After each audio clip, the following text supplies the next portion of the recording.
This is a Washita oilstone. The specific gravity of this stone is 2.2295 calculated by the submersion method. It is 8 3/16 of an inch by 2 1/32 of an inch wide by roughly 29 32 of an inch deep. There is one chamfer on one corner, presumably to delete a corner chip, but I was the one who made it.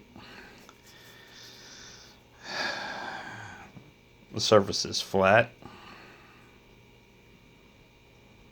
A couple little divots, but the surface is flat and chamfered on one side and pretty close on the other. It's been largely oil stripped.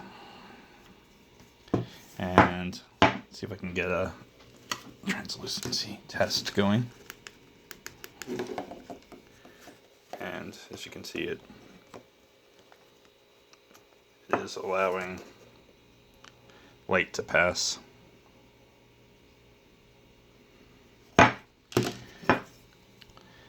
.2295.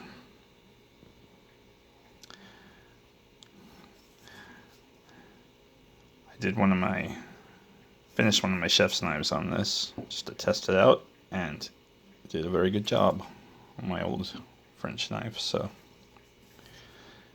a nice stone. Washita.